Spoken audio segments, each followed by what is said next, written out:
It was really cool. Meryl is such a legend, and it's so rare to see someone in her position who is a woman. And being able to hang with her and talk to her was really enriching. And she's so funny, and she writes and adds jokes, and she just is so cool. Such a chiller. And to have somebody like Carol Burnett, who really wanted to be on the show, I mean, it's so flattering. That's another thing that's been a treat is the number of people that we admire who love the show and who would, a lot of them would like to be on the show or just, let us know how much they like the show. But yeah, no, we've got some amazing people on the show. She's like an idol, and I still love watching her old show, and there's no one like her. There's no one like her. And she's still, wow, she's still phenomenal. I mean, she's kind of my hero. I mean, I hope to be as sharp as her and still as funny as her and as happy as her when I'm her age. Yeah, it's such a beautiful away. scene. Sure it is. Mm-hmm. Mm-hmm. Nah. What is that, 30, 20 years from now? Not even. I'm bad at math. Carol Burnett was, talk about bucket list. Carol Burnett is just an icon, and we shot with her at CBS at Television City where Carol Burnett show was filmed. So it was honestly such an amazing moment.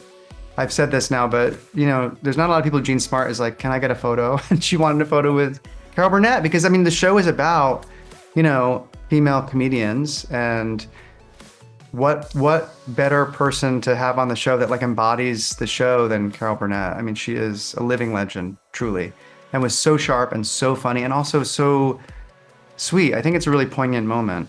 Yeah, we were really lucky to have the people we had on this season, and I hope it makes it feel more real to the world of late night and of the world of comedy too.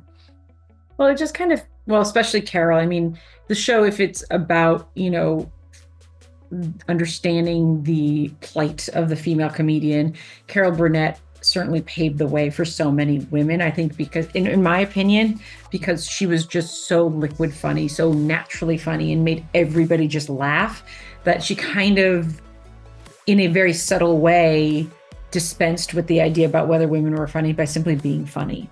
So in that way, she really cleared the path for so many women.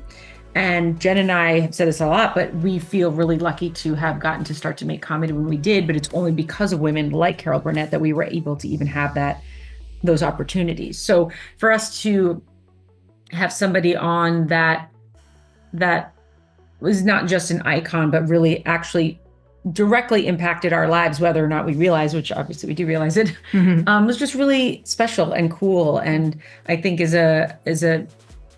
it's so cool how funny and smart and sharp she is still to this day. She's so good in that scene. I think that's the other thing that's so cool, is just she's, even if she wasn't a living legend, she's also just great in the scene.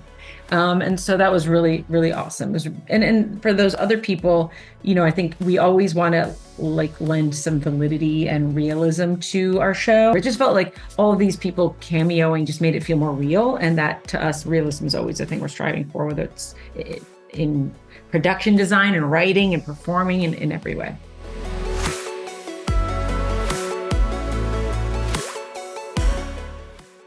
Maybe the Randy Newman part? Yeah. I think the body of it and the shape of the story was largely always what it is. But we hadn't locked down our musical guests. That part was scheduled just to shoot later, so it was natural. And so having Randy Newman come and sing that song felt really lovely and an important thing to have in the show post all the wildfires happening, and sadly Deborah's mansion in Los Angeles being lost, and along with so many other people who suffered. So I think the Randy Newman thing came later, and it was a really special moment on set to have him perform that for our crew and our cast, and it kind of just made the episode come together in a really nice way.